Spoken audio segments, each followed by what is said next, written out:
What's up, everybody? No victory horns today, but you got the victory drums, and they sound for 6 fighters, 6 millionaires, 6 world champions. Timur Hizriev, Dakota Ditcheva, Dovlet Yagshiramadov, I know I got that one wrong, Shamil Musayev, Gadzi Rabadanov, and Denis Goltsov, your new $1 million PFL champions. There were also PFL MENA champions crowned. There was a whole bunch of other fights that happened very early in the morning. And ladies and gentlemen, just shy of 10 hours this PFL event from start to finish took. It was started at 7:15 a.m. Eastern, wrapped up about 4:45 p.m. So about 9.5 hours of PFL action to close the 2024 season. And here we are to react to it on our post-fight show, which I'm kind of surprised we're here to do, but a lot did happen, and I'm glad to be here. I am Mike Keck, and joining me, Mr. Jed Meshew, the big booper himself. How are you, Jed? A lot of mixing of the martial arts today. There's so much mixing of the martial arts today. Excited we're doing a post show. I almost pitched this, and then I was like, there's no chance we'll do a post show. No one will want to do it. But I was like, I don't know. Why not? Like, I don't have anything else to talk about this weekend. I'm so used to doing post shows and just shows on the weekends that getting a weekend off now feels weird. It feels wrong. And even if it is a holiday weekend, it's honestly, especially because like I'm in that weird post Thanksgiving spot where because I didn't work yesterday, I was like, yesterday doesn't feel like a Thursday. And so now I'm like confused and thinking that today is Saturday, especially because there are fights and there's the NFL on. So I'm all like kinked up. And now we're here. You know, I'm sure there will be 7 people who will tune into this program, but the 9 of us will have a great time, and we can talk about 6 new millionaires. I mean, look, not everything you said was correct. I have asked people at least a dozen times what day it is because it does not feel like Friday. I don't know what day it feels like. It feels like Shabbat Day, which is a day that doesn't exist. It's just been a very weird week, and today might be the weirdest day of them all. It feels Saturday-y to me, mainly because we have fights and there's the NFL on, and or there's football. I guess not just the NFL. The NFL is a Sunday thing, but Georgia's playing tonight. I just watched fights. Like this feels like this is a Saturday to me. And so it being Friday, it's like daylight savings time gave me a whole extra day. It's like instead of I got an extra hour, it's like actually a whole day has appeared out of nowhere. So yes, look, there's a few things to talk about. Obviously, this is a very long card. Pacing was not terrible once we got to the main card. Pretty tough on the prelims, if we're being honest, but at the end of the day, the story of this card, none of that really matters. It was about the main card that needed to deliver. That's what the whole season on ESPN2 and ESPN Plus is all about. Getting to this event, getting to the $1 million championship fights. And we'll get to the one huge storyline in a moment. But before we get there, Jed, start to finish, at least what you watched, let's talk about the main card. I see the B+ on the whiteboard back there. Show your work, explain your grade. Why was this a B+? So, and so we are very clear. The B+ is restricted to the PFL championships because they did bifurcate this card out, right? There's the PFL MENA stuff. That was the 7 a.m. to 1 p.m. That was the other, the MENA tournament championships. I watched some of that. I will not pretend to have watched all of it pillar to post. But I did wake up, I was already awake. I threw it on as I was going out the rest of my day doing other stuff. And so I saw certainly a couple of the highlights, some of the things happening there. That card seemed slowly paced, which is probably a little tougher.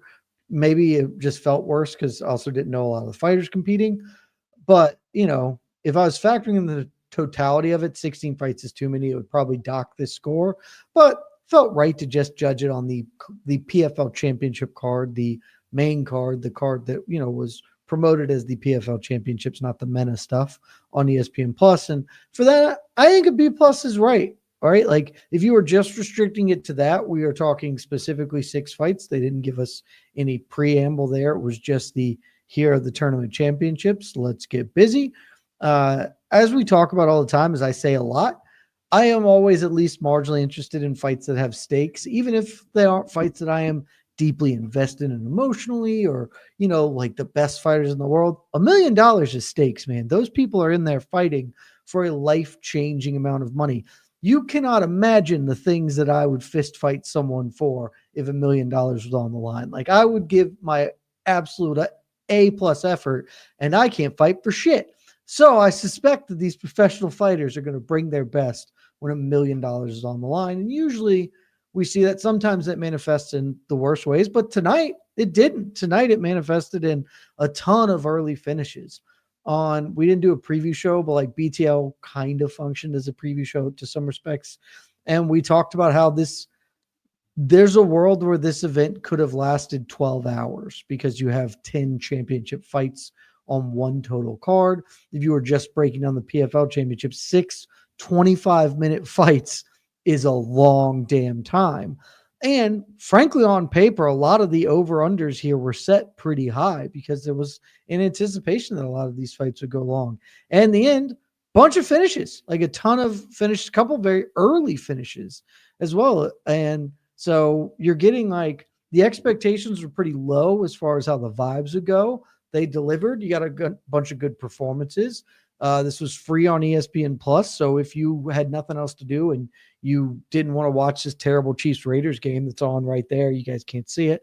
Maybe you're flipping through and you see some fights and it's cool. But mostly the big thing is the thing that they most wanted to happened. Dakota Ditcheva arrived, and she didn't just win. She put on one of the best performances of the year, frankly, when you're sort of totaling it all up. They placed a big bet on Ditcheva, and she came out looking like legitimately one of the 5 best flyweights in the world against her by far the most difficult opponent she faced. That could have been a spot where she falters, and then it's like, okay, we did all this, and the horse we backed, pulled up lame in the big race. And no, she delivered. So they got the biggest outcome they wanted. And so, this would be an A. Frankly, it is only a B+ because of they did the PFL thing at the end, because you know that they did. We all know that they're going to PFL because they are PFL and they couldn't help themselves. I just don't understand it. And I was saying this like legitimately once the car dropped. How could you not headline with Dakota Ditcheva and Taila Santos? Because you're building a star, and then the other most recognizable name to a UFC fan is Taila Santos. Is the most recognizable name to a UFC fan. Brendan Loughnane, yes, people know him because they promoted the crap out of him. And yes, people know who Impa Kasanganay is because his story, and he was on the receiving end of one of the 5 most ridiculous knockouts in UFC history. But Taila Santos fought Valentina Shevchenko. A lot of people thought she won that fight. Like this should have, if they closed the show with Dakota thumping her up and finishing her at the body shot, yeah, I'm with you. This is probably an A- main card. I'm with you on the B+ main card. We got 5 finishes. Ending it the way that they ended it was not good. It was tough. It was one-way traffic. The fight was not competitive. And yes, Brendan Loughnane got his nose busted up real bad. But if it ended with Dakota doing that and then having her comments at the end, I think we come out just full of piss and vinegar. We're running through a wall right now. And all other than that, it was great. Like even the MENA fights were really good. Like they were solid. There were some wild fights. They just took forever to get to them. That was like the big knock. So I would say I watched from the second to last. What are they? The showcase featured fights before the MENA. Yeah. And Mansar Barnwi had a nice little performance. Like that was fun to watch. And Slim Trabelsi comes out to the Undertaker theme. I thought he lost that fight to Abraham Bobley, but that's okay. And then we got to the MENA fights, and the first fight goes to the cards, and I'm just like, oh boy, here we go. And then it was just knockout in the first round. Then we had an amateur fight, knockout in the second round. Then it was knockout second round, knockout first round. The fights ended violently, pretty much all of them. But I mean, I think it was a 45-minute break between the last MENA fight and the first main card fight. And that's just, they got to fix that. They absolutely have to fix that, figure out a way to do better. But all in all, I didn't think there was going to be much to talk about. And there weren't like a ton of storylines outside of the million and outside of Dakota Ditcheva. But all in all, this is a pretty fun watch. And I guess that's the most you could really ask for if you're the PFL right now. Because if this card started at like 4 p.m. Eastern and it went to like 3 a.m., that's tough. But the fact that they started this so early and it ends at 4:45 p.m. Eastern, it's a pretty solid day for the PFL, is it not? Like I said, man, it should. This is a categorical win. No matter how it ended and the quibbles you can make, it was great. The fact that this was free, we talked about it when Don Davis announced that. That is a terrific move. There is a possibility that they garnered fans, that they certainly got themselves out in a way that is meaningful towards their future prospects. I don't think it was wrong to not put Ditcheva Santos as the main event, just because if Ditcheva doesn't win, then that fight probably looks awful, and then you don't want to end with that. And so I get the calculated risk there. In the end, it would have worked out much, much better if Ditcheva Santos had closed the show. But I get, that's a risk that maybe you don't want to take in that spot. It is just one of those things where when the margin for error is much smaller, and frankly, because this is absolutely nitpicking sort of things that the PFL did, but we have to, because the UFC can do things blatantly wrong, and they do all the time, and we wring our hands and pull our hair out about it. But in the end, that doesn't make any difference to how their business operates. PFL has got to get every bit of juice they can out of every little piece. And so these sort of things stand starkly. The fact that that there's 16 fights on one day is it's ludicrous. The pacing, the fact that if you were a diehard MMA fan, you have been up since 7 a.m. Eastern time and you have been watching fights for 10 hours. Like, those little things do stand starkly, but even factoring in all of that, it was a huge win for them. They got good performances. We could debate the direction the promotion is going, and if that's good, I tend to think it's probably not. With regard to basically all their champions are just Russian now, and I don't know, that's pretty hard for a blatantly American company to promote these fighters, and there are other stuff. Dan Hardy should just not be near this at this point. He was a real tough hang, but at the end of the day, the thing that matters most is the fights, and the fights were good. And most importantly, Dakota Ditcheva is a star, and she is here. Yeah, and I don't want to downgrade Timur Khizriev winning $1 million because it's a great win. He beat the hell out of Brendan Loughnane. I thought he won all 5 rounds. He swept one of the cards, 49-46. It was a solid performance. I mean, what else could you say about it? But the story of this card and the way we'll remember this card is what Dakota Ditcheva did to Taila Santos. And we talked about it on BTL. We wanted to know what the betting line was, and she was somewhere around, Santos, that is, was somewhere around a plus 300. And we were like, oh my God, that just seems silly. That seemed like that line is way too wide. And it turns out that line was not wide enough. Like, it was value on Dakota Ditcheva, with hindsight being what it is. She went out there and beat the hell out of Taila Santos. Like, that was an ass whooping. Taila Santos, about 3 minutes into the first round, the look on her face just said, I don't want to be in here anymore. And she kept trying to get takedowns. And at one point she got one. And then Dakota just got back up, kept kneeing her and elbowing her. And then once the blood was in the water in round 2, she just thumped her on out of there and landed that body shot. And that was it. Done deal. She gets it done. She is for real, man. Like, she is real good. I wasn't fully sold on her like others were because of the level of competition. We knew what the PFL was trying to do with her, picking her fights in the regular season. They could say all they want. Oh, we don't choose the fights. The format chooses them for us. Absolutely not true, because of the way that, just look at how Liz Carmouche was booked compared to how Dakota Ditcheva was booked. But in the end, the PFL was absolutely right. They set her up to succeed. She gets the easy road to the final, the easier road to the final, if we're being fair. And she delivered in spades, man. She impressed the hell out of me. Were you like really sold on her heading into today, or was today like the breaking point for you and you're just like, okay, I get it. Everyone else is right. And now I'm officially there. Today was a level up. Like I already had her ranked, I'm pretty sure, in our last thing. I think I had her like around 10 or 11. Like I had her fairly high up there because I was genuinely impressed by the let me look it up. Jenna Bishop win. Like not just that she like, but the way she won the fight answered some questions. And I remember when she beat Jenna Bishop being like, okay, Jenna Bishop's not world beater, but the way she did this makes me think that she does have a really good shot against Taila Santos here. And in this fight coming up. And we didn't do a picks. I think I would have picked Ditcheva, but like I placed a bet on Taila Santos, and I was very clear, like, this is an insane line. Not that Ditcheva can't win, but nobody has dummied Taila Santos. Like, nobody. Valentina Shevchenko fought her, and many people thought Valentina lost. Aaron Blanchfield, who we all know my feelings about Aaron Blanchfield, really had to scrape out a win there. And Ditcheva just ran her over. Like, this fight was not really competitive for as long as it lasted. And so this was like, I thought Ditcheva was a top 10-ish fighter. This is okay. Ditcheva is still getting better and could legitimately be the best flyweight in the world soon. I don't think she's there yet. And it'll be tough for her, frankly, to get there. We were having some internal conversations along this way.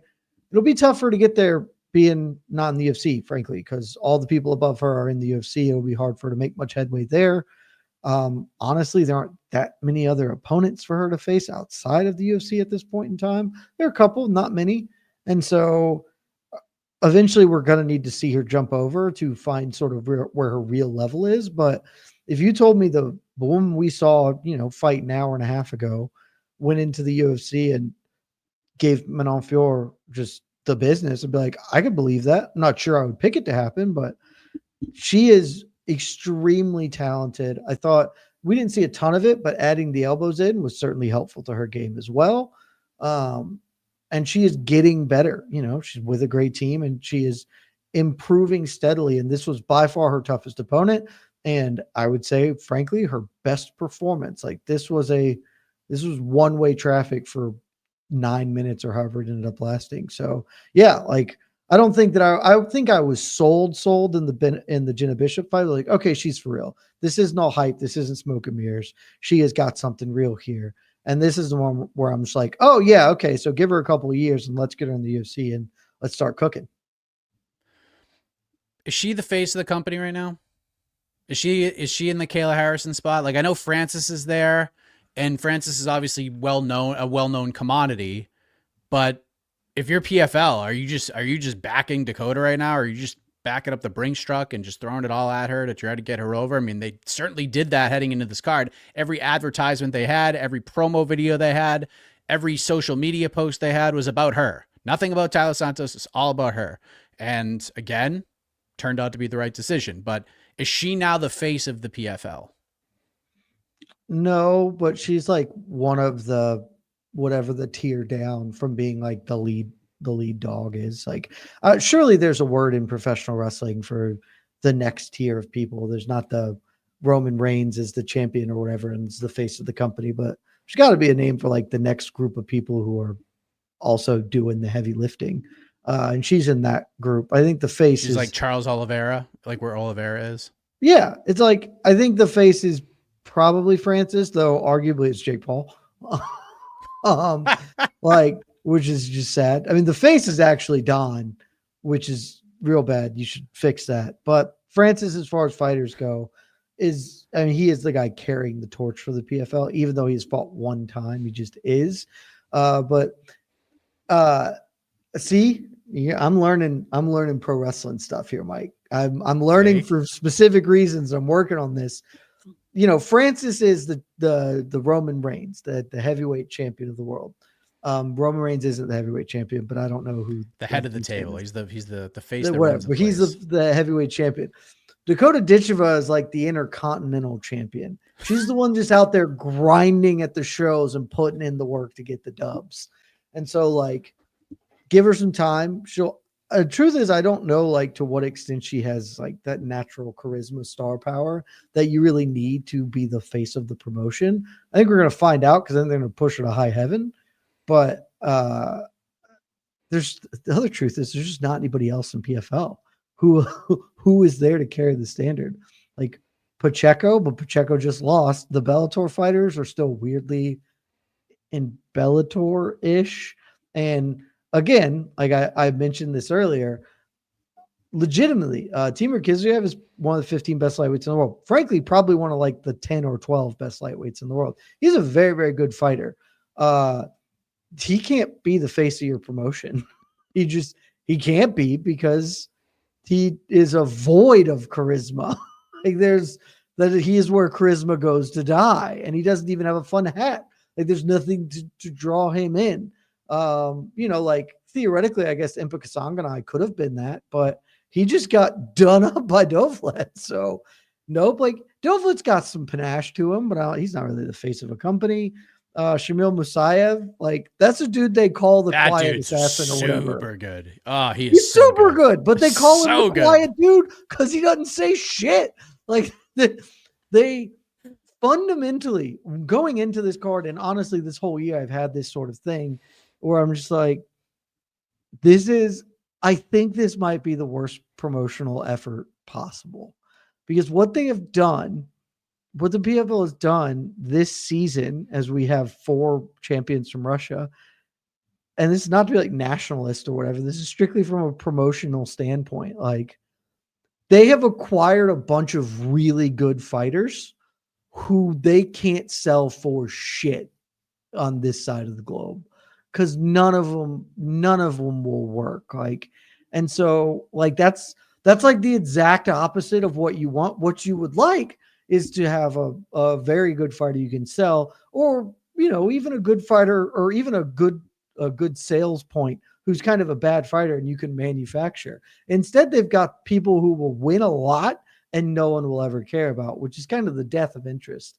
in a lot of ways. And so almost by process of elimination, Ditcheva is like one of the top people as long as they keep bifurcating PFL and Bellator.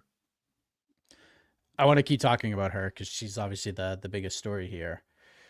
If you were guiding her career, if you were if you were her Paul Heyman, if you will, if you were the Paul Heyman to Dakota Ditcheva, I know that reference. What do you, ladies and gentlemen, what are you telling her to do?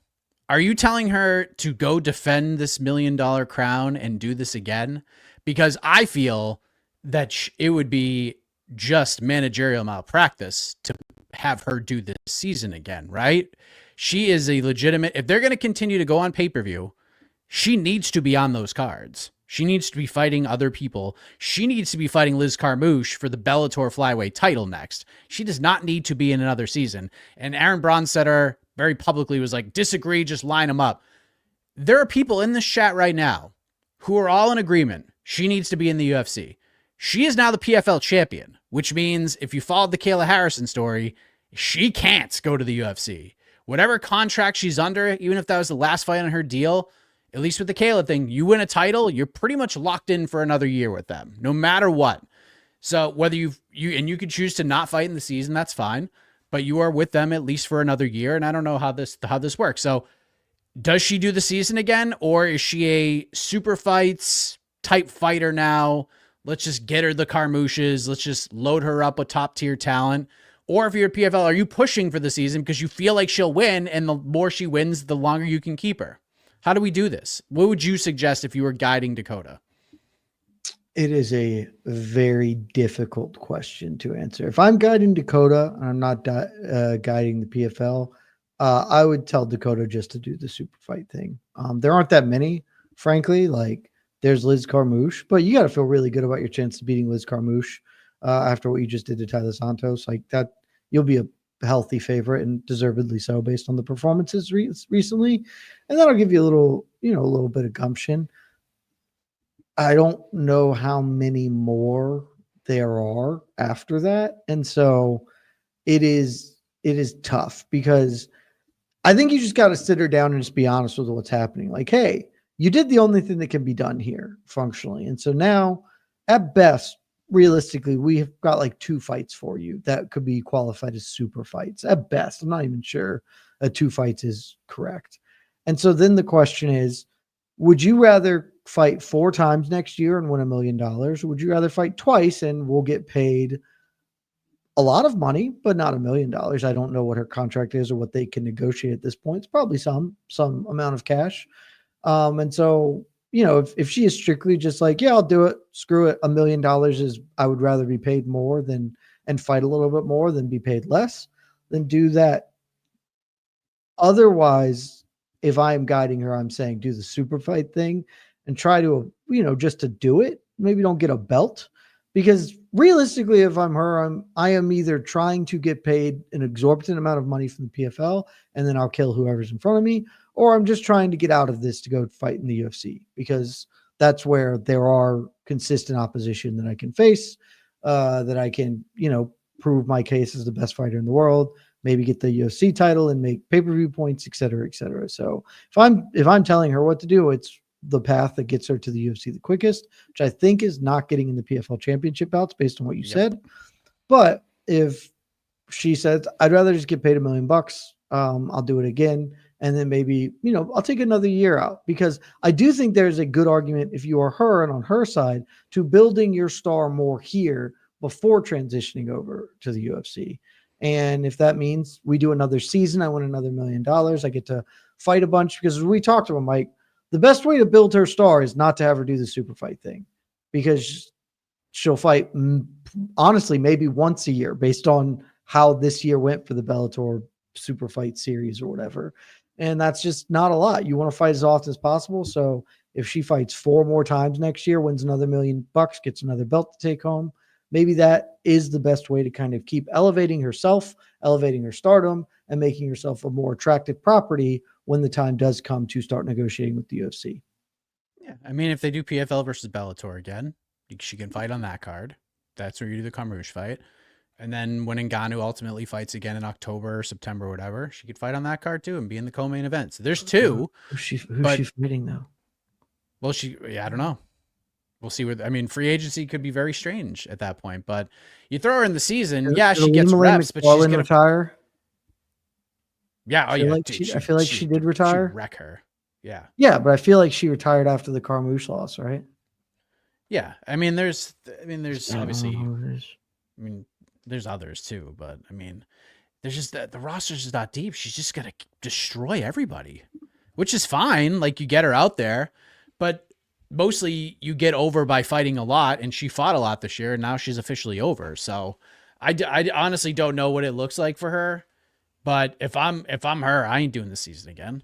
That's crazy. I would give her give whatever they need, 2 fights. She's already talked about wanting to go to the UFC anyways. And if we discuss like where she actually ranks, if she wants to be the number 125er, she's got to do it in the UFC. That's same conversation for Patchy Mix, same conversation for Johnny Eblin.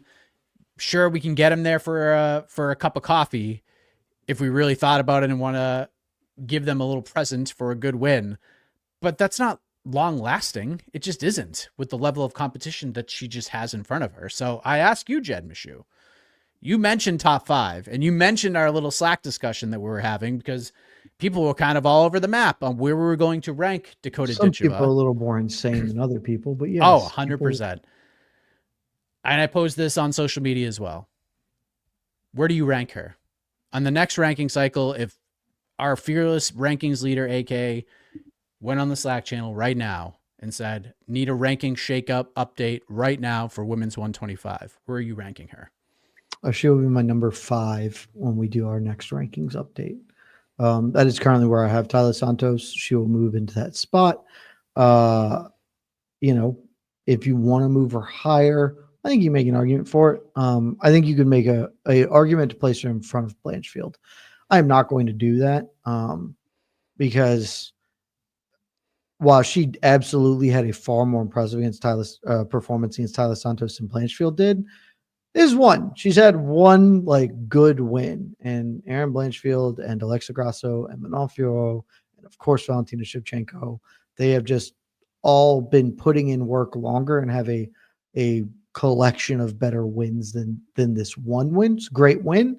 she needs more. And so, like I said, wouldn't shock me if she could beat any one of those women in a fight after what we just saw. But based on what she has accomplished versus what they have accomplished, she slots in at number 5 for me, which I think is the highest I would have a PFL/Bellator person. I don't know, because Eblin got knocked down to 6 for me. So yeah, Patchy, I have to kind of see where he's at. She's either going to be 5 or 6 for me. Shevchenko, Grasso, Patchy is Manin. 5 for me, so she can be 5 right there with Patchy. Okay, so Shevchenko, Grasso, Manin. I'm going to keep Blanchfield there. The conversation now becomes, is Natty Ice number 5 or is Dakota Ditcheva number 5? Because Natty's been putting in the work. She's undefeated in the UFC. She's got wins over Jasudavicius, Andrea Lee, Viviane Araújo, which has aged very well, and then she dominated Jessica Andrade. Like, she looked real good in that fight. I don't know, man. Like, it's close. I might sneak her in at 5, but there's a real world where Natty Ice gets the 5th spot, and then she's number 6, which is a damn good place to be in this division because it is a very good division. Just look at the rest of the fighters that are on there. Like Macy Barber would be an interesting fight. Barber would be an interesting fight. Carmouche is an interesting fight. There's Caitlin Chukagian, Sermonara, Rose, Hibas, Araujo would be an interesting fight. Maya, Karine Silva. Like, there's 25 is a good division. It's a very good division. So, by far, yeah, I'd say 5 or 6 is good. It's not even close. 25 is the best women's division. I'm just going to ask you this because I just saw somebody tweet this online. Very popular figure in this space, so I might as well ask you. Is Dakota Ditcheva a top 10 women's pound-for-pound fighter right now? Let me look at my pound-for-pound rankings. No is the actual answer. But let me see how insane that is. Because I think that's a pretty insane stance. No, not remotely. Okay. There's an argument. I do not have her as that, and I will not have her as that. But it's actually not that insane of a stance. I will have her in my. I will have her ranked at pound for pound for sure. She will be in my top 20. She will not be in my top 10. She'll probably be like 16. Yeah, I'm kind of looking right around that zone too. Yeah, like I can't jump her. She will like at the lowest. She'll be 16. I think she will actually be 15 for me. I might put her in front of Yan Xiaonan. That's pretty right there. So we'll see. And then we'll go to the peeps after this. One last question. You mentioned all the other winners, and Dakota's obviously got a very bright future in terms of where she could be as a star and all of that. In terms of like talent and ability and upside from a merit perspective based on how good they are at fighting and how they would match up against their peers in the division globally, would you put all the money on Dakota, or is there somebody else who won $1 million tonight that you think maybe sits in the CEO chair above her? Oh, no. I think if you're just looking at the winners tonight, it's for sure Dakota. Because I think that she could go and immediately be competitive with the top 5 in the UFC. Probably would win some of them, would lose some of them. Maybe she loses all of them or wins all of them. We'll never know until we see it. But I think she can absolutely compete with the top 5 in the weight class in a meaningful way. Like, it would not stun me to see her just stuff Erin Blanchfield's takedowns and box her ears the same way we saw Menon did. Because, like, nobody really, like, they mentioned it a little bit. She's enormous. She is stunningly She's very big. Taila Santos is not a small women's flyweight. She's not like the biggest women's flyweight that's ever lived, but she ain't a small one. And Ditcheva dwarfed her in there. Like, she is huge. So it wouldn't shock me if Erin Blanchfield was kind of a small flyweight, like just couldn't get her down and got tuned up on the feet. Could absolutely happen. Like we could see how these things go. So I think that there are a couple of the winners tonight who would obviously be competitive in sort of the top 15 of their weight class in the UFC. But Ditcheva is the one who, and certainly she's the youngest too. Like, she has all of the things that you would say if I was picking one to pluck from the PFL and drop in the UFC, it would be Ditcheva, no questions asked. I think she would have like the easiest. I mean, it wouldn't be easy, but she would have the quicker road to like a title fight than any of the others. Like like Shamil Musayev is that guy is so damn good. I was blown away. Like, if we're talking about like where I viewed a fighter to where they are today, Dakota made a big leap. Musayev might have been like the star of the show for me as just somebody watching fights and being like, damn, this guy would be real fun in the UFC's welterweight division right now. And I think he could beat several top 15 guys right now without question. I would pick him against several guys in that division. He's that good. 20-0. Welterweight's also easier. There's some old guys hanging around the top 15 of welterweight that haven't been put out to pasture yet. So yes, I agree. And also, we don't need to talk about him, but Magomedov is a very good fighter as well. 17-0, good wins. Like, he beat a good dude, a dude who also really good is dude. like a top 25 welterweight, would immediately be competitive with good guys. Like, yeah, Musayev's real damn good. Yeah, absolutely. So yeah, good night at the office for PFL overall. Congratulations to Timur Hizriev, Dakota Ditcheva, Dovlet, Shamil Musayev, Gadzi Rabadanov, and Denis Goltsov gets it done. Thought he's going to retire, and then he somehow, after Dan Hardy needed to learn the George Costanza thing to go out on a high note, like all night long. It's friggin' insane. Like Dakota, the UK thing, the fans went crazy. She said something, the fans go crazy. That's it. You say goodbye. You say goodnight. It's like, oh, what do you want to say about your coaches? Tell me about your team. Shut the hell up. Get her out of there. That was it. End on a high note. Well, that's it for me, guys. See you later. Man. Dan clearly like had in his head a like, here are the notes I'm going to hit and I'm going to get to them. And they were ordered wrong and dumb anyway. And then he just committed. And that was the one that was most stark, because I'm here to tell you, we can all respect fighters and their teams and the hard work that goes into that sort of things. And I do. And I'm happy for fighters to take one of the very few opportunities they have to address a big audience and to big up their people in the same way that they do at the Oscars and at every award show. And this is your moment. You want to thank them. You don't, that's not the point of these things. That is a byproduct of it. It is a thing that can happen into it, but you really never want to end on that. And I just want to thank my teammate, because one, everybody ever does it. And two, nobody cares. There's not one new fan that is made by being like, oh, that guy just shouted out his team. That's sick. What a great, humble guy. I'm really excited to watch him fight in the future because he loves his friends. No, like, that is part of it and you can add it, but it should not be the opener and it shouldn't be the close. And Dan was very committed to ending every one of his, and just tell me what winning the belt means to your team back home and how great all the support you've got from the fans. Like, no, nobody gives a shit about that, Dan. You should frankly be teeing them up to what you can just lie. There's nothing stopping you from lying. You'd be like, hey, Musayev, so this is an unbelievable performance. And I don't know if you heard this, but Stephen Wonderboy Thompson called you a bitch. How do you respond? Like, it doesn't matter. You got to give people something other than like, oh, it's so great to have this belt and I'm happy to go home to Mahashkala and celebrate. Like, snooze fest, man. And he was so committed to it. And the most stark one was the Ditcheva, because like, clearly end on the Manchester thing. Like, that was good. You're like, we got to get him to go to Manchester.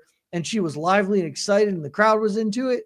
And then you just farted on the end. Like, it was such a dumb thing. You got to not do that, man. Yeah.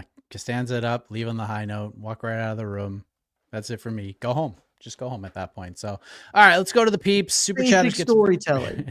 Yeah. You start with a hook. You start with something to get people interested and you end on a banger. And the middle can be anything. It doesn't really matter what you stuff in the sandwich, but the two end pieces, they got to be on point. And Dan was missing the mark.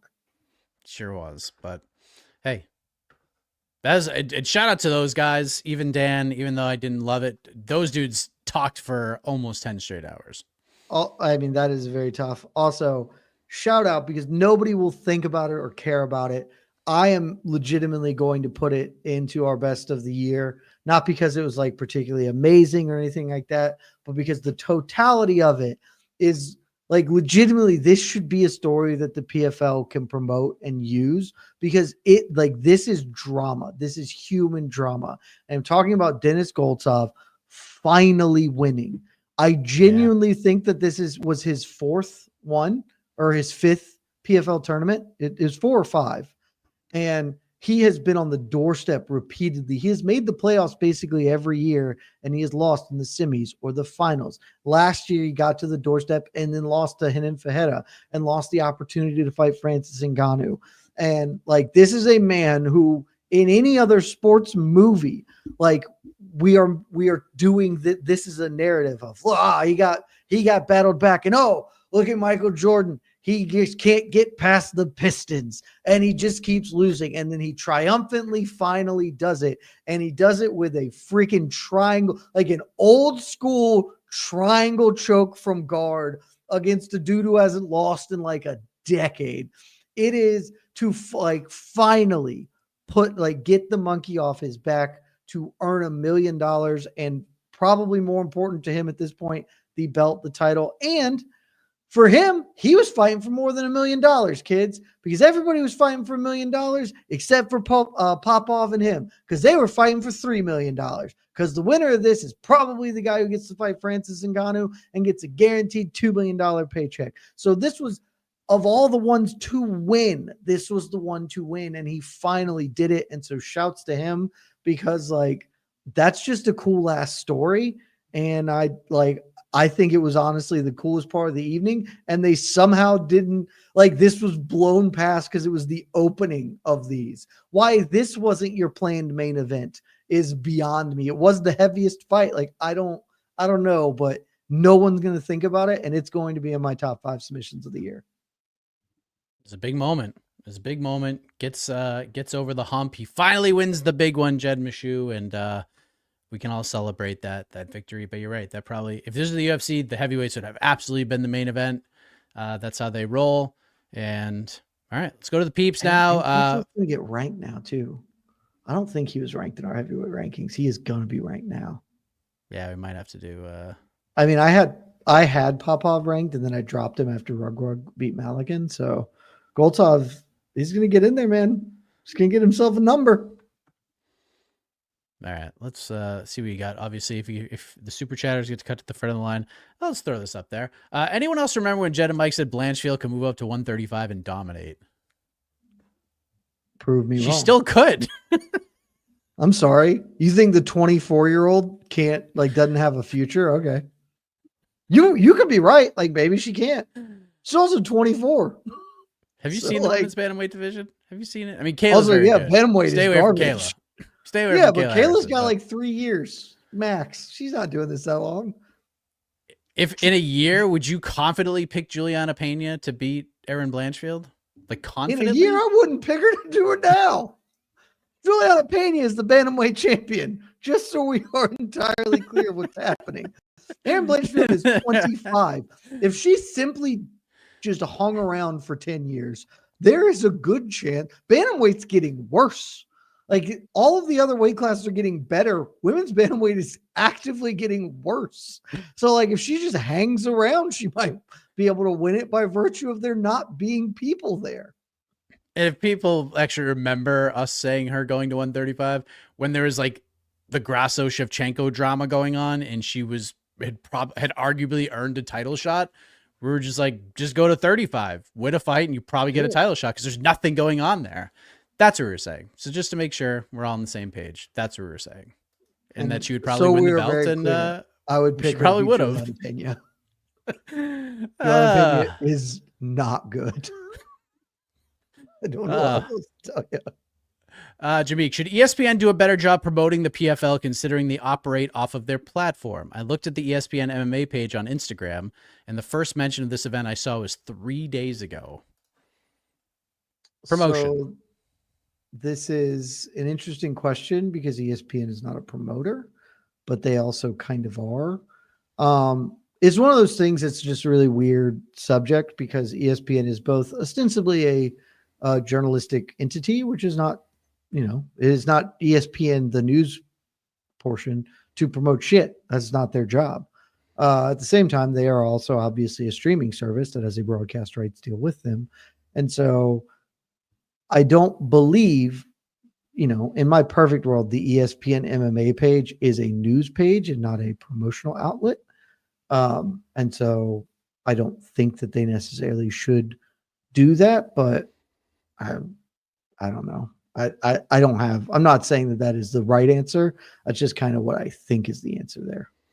I mean, I didn't watch SportsCenter this morning, so I assume that somewhere on the ticker or in the bottom corner or in a lower third somewhere, that there were at least graphics for this card. I would just assume that. And that's really all you can ask for them, right? Like ESPN going on about PFL. Sure, there's like little promos and little 15-second sweepers for it, but I mean, what else do you expect from them? It's not up to them to do it. UFC doesn't need ESPN to tell the world they have cards. They do it. Like, people just know. And it's not because they learned it on ESPN. It's because it's the UFC and they're good at what they do and they're good promoters. And they've gotten to the top of the ladder. Well, PFL is learning curve would be an understatement, but it just continues to get worse and worse for them. I really hope 2020. They ended 2024 on a high note, which is good. They did that, 2 years ago when Pacheco beat Kayla? That was an interesting year. Last year was a high note too. Because of the merger. Because we merged. So I remember us talking about, it's like, this is an unequivocal win. Like their world championship card was horrific. It was so probably terrible. their worst one ever. But they got to be able to find a way to capitalize on this momentum. Enough Dovlet Yagshurmuradov talk. He lamped up Impa. That kind of shocked a lot of people.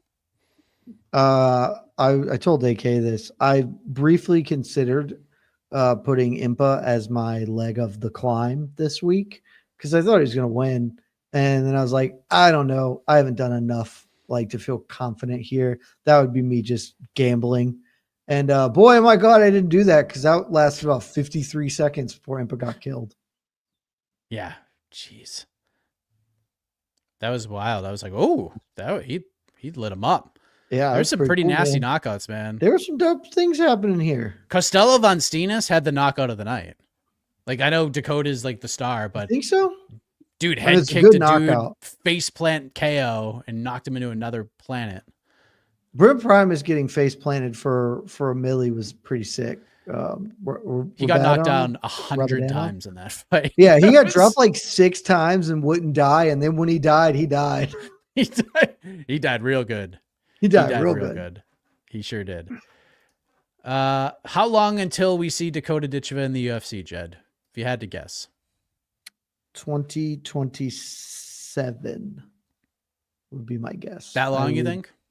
I mean, certainly not 2025. Maybe she signs in 2026, but doesn't debut until 2027. I would be pretty surprised given the amount of resources that they have poured into Ditcheva if they let her walk in 2 years. It seems really likely that they want to build around her insofar as they can. And so, and the thing is, she is not even, at least not to anything I've seen, making the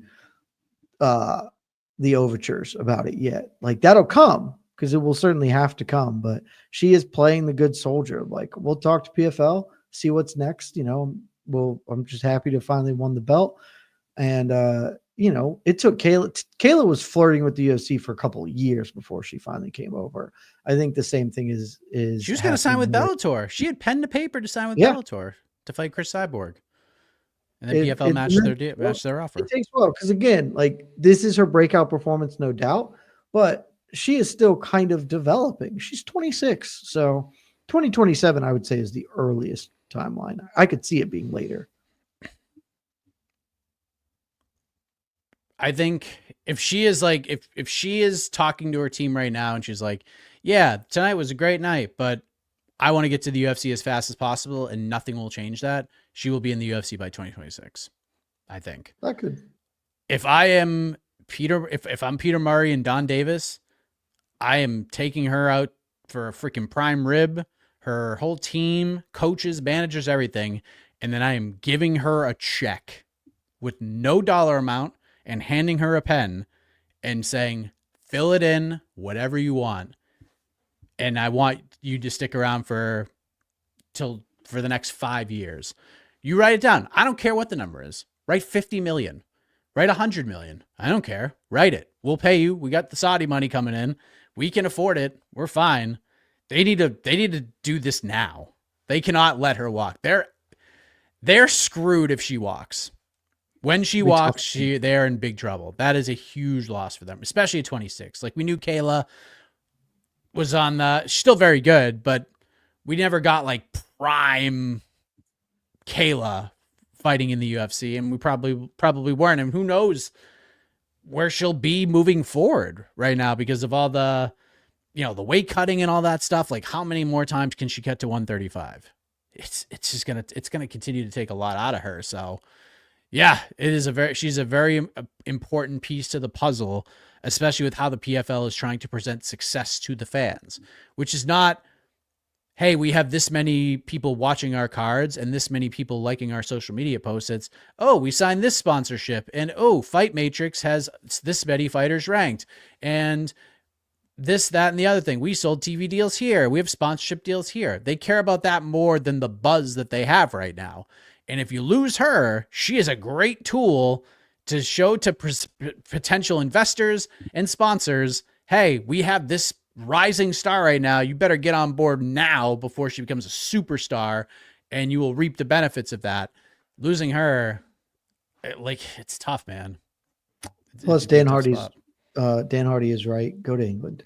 She should basically never fight outside of England. I know you have to do the Riyadh stuff because they pay the bills, but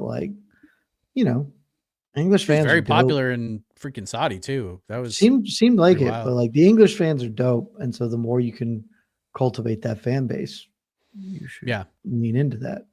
She should be fighting in the UK, and if she's gonna fight in the United States, she should be fighting in like Miami, near ATT, with all her teammates behind her, them all pushing her, Kayla Harrison by her side. Like, that's the kind of thing you need. So hopefully they take care of that, and we'll see what happens.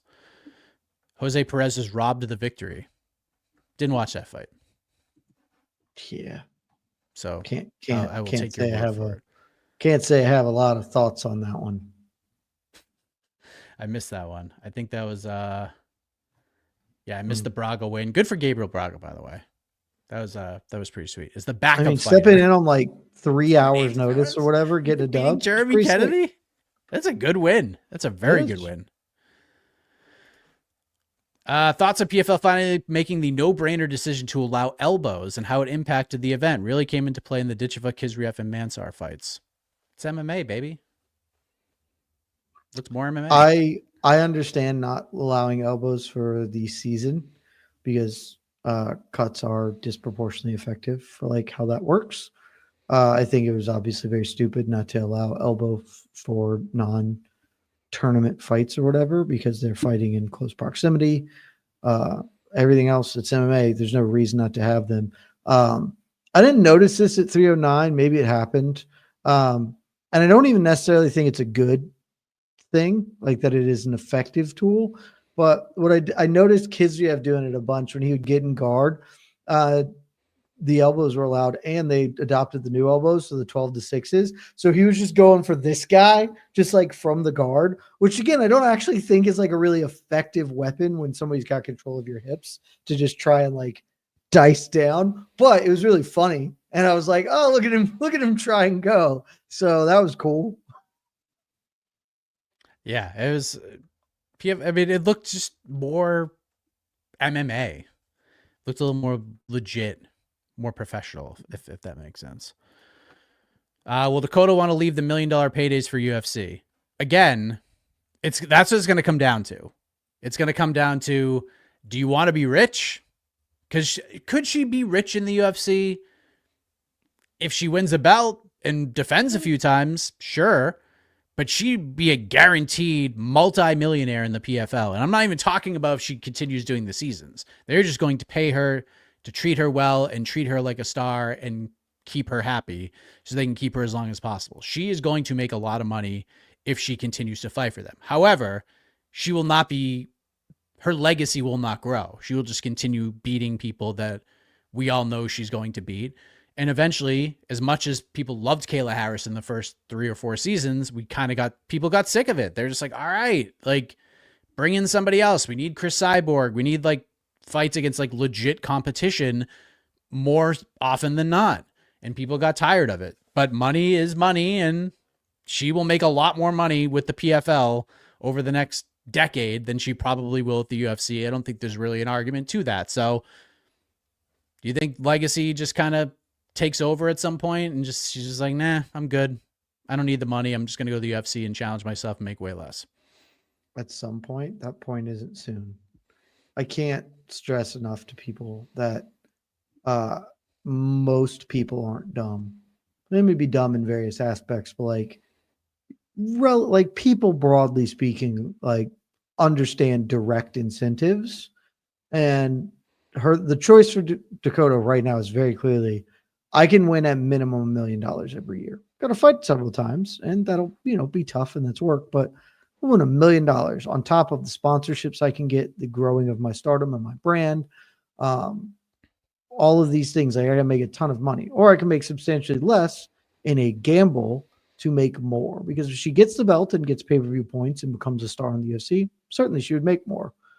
That's a much bigger gamble than it is to make $1 million a year to fight in the PFL functionally. And so at some point that will happen. You'll have enough money. She'll feel, comfortable enough, set enough, and just decide, okay, I am comfortable enough that I will do this over there. I must do this. But the idea of, I just want to challenge myself. One in like 10,000 fighters are really in it for that, because everybody's in it for the money. Because this is a job. And where you can challenge yourself? You could challenge yourself in the fucking gym. You could just go train with somebody and be like, oh, I beat their ass in training. I'm better than them. I'm okay with it. Payment is respect, and they want to make money. She is going to, I think, like I said, I think she is at least sticking around for a couple of years before we really start to talk there, because that is where the money is. If the UFC swoops in and says, we will pay you $1 million to fight, she'll go there. But they're not going to do that. So no. She's going to stay there. She can continue to grow her brand, become bigger, become more famous, make millions and millions of dollars. And then when she has made all of the money and, the only thing left, when there are no other options, then she can go to the UFC, because the PFL will realize they can't keep paying her $10 billion because they're not getting enough out of it. And she can go there and do this. Like Kayla Harrison, Michael Chandler, and Will Brooks, and Eddie Alvarez. And the list of people who have done this exact thing is Ben Askren is just enormous. And so she is going to be here for a while because the money is better outside of the UFC in a lot of instances, and specifically the one she has found herself in. Yeah, if you get to the top of the ladder and PFL notices you could become a star, they will pay you. They will just pay you. Seattle Ryan, if you believe that Dakota Ditcheva is going to get $250,000 a fight right out of the gate right now, you're an optimist. I'll put it that way. Yeah, zero chance that happens. Zero chance. 3 fights a year. You're very optimistic. If they're paying her $250, she ain't getting 3 fights a year.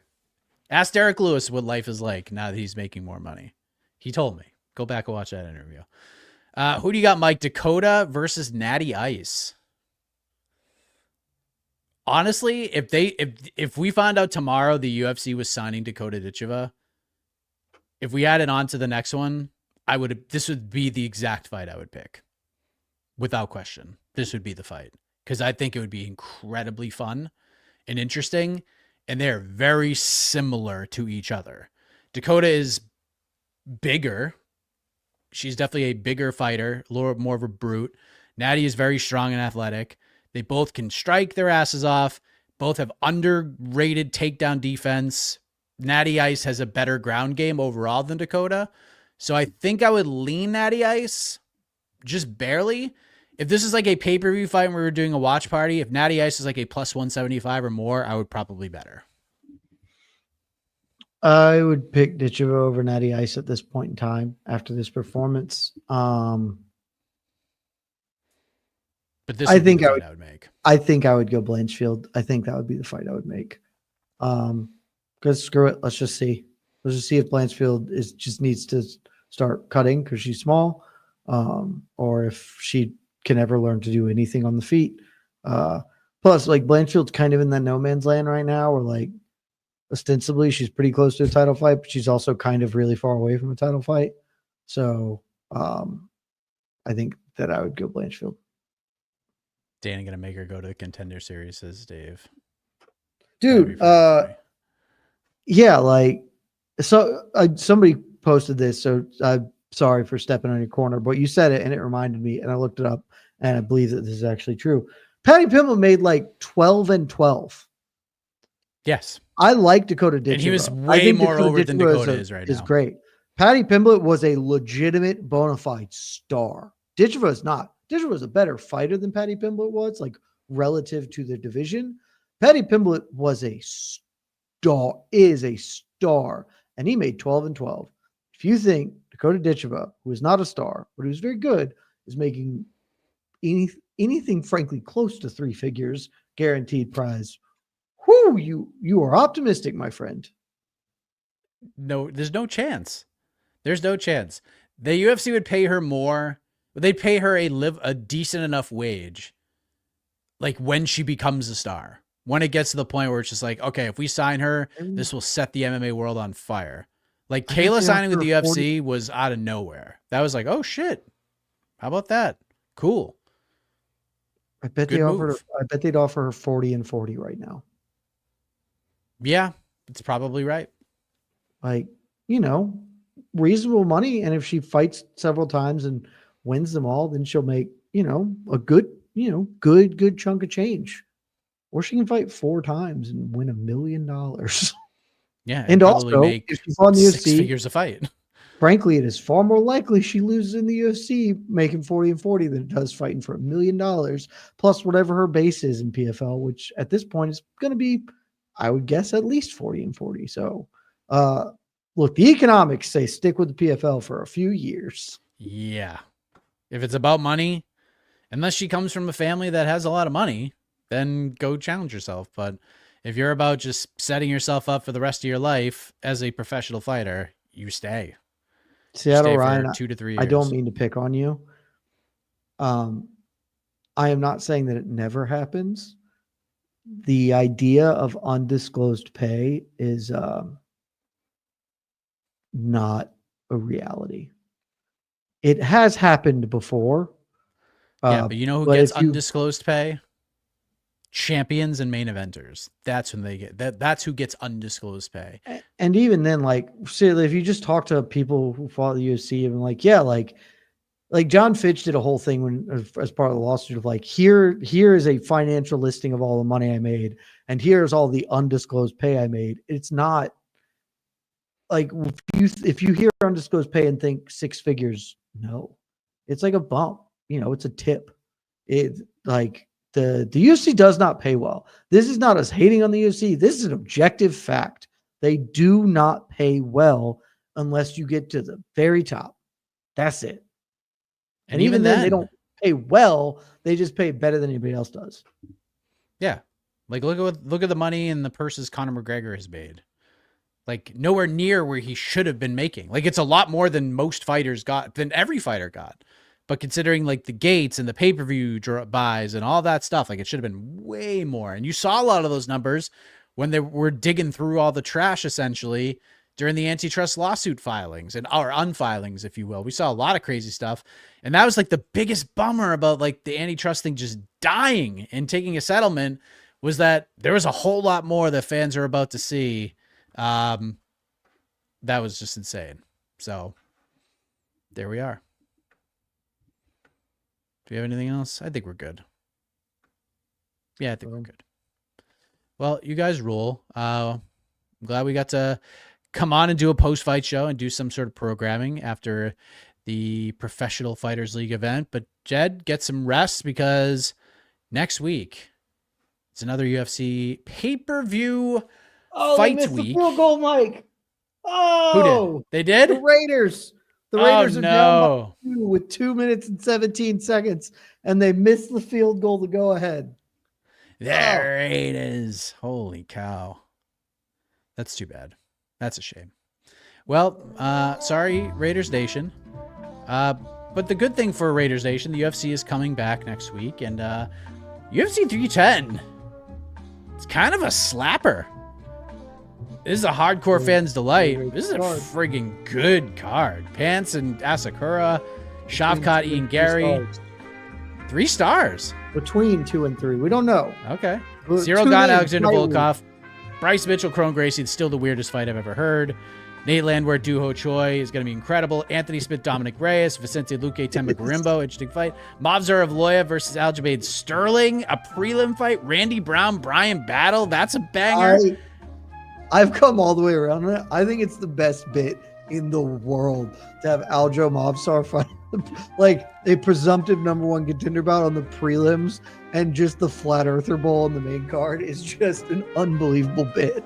I'm a huge There's fan. literally 10 other fights on this card that could take that slot. No issues whatsoever. Chris Weidman, Eric Anders is one of them. Cody Durden, Josh Van, Michael Chiesa, Max Griffin fighting early. Clay Guida, Chase Hooper, Kennedy Nzechukwu versus Lucas Brechke. UFC 310's a good one, which means we'll have your pay-per-view coverage and watch party, final watch party of the year next Saturday. So get excited for that. For Jed, I am Mike Heck. Get ready. We'll see you next week. Have a good weekend. Love y'all.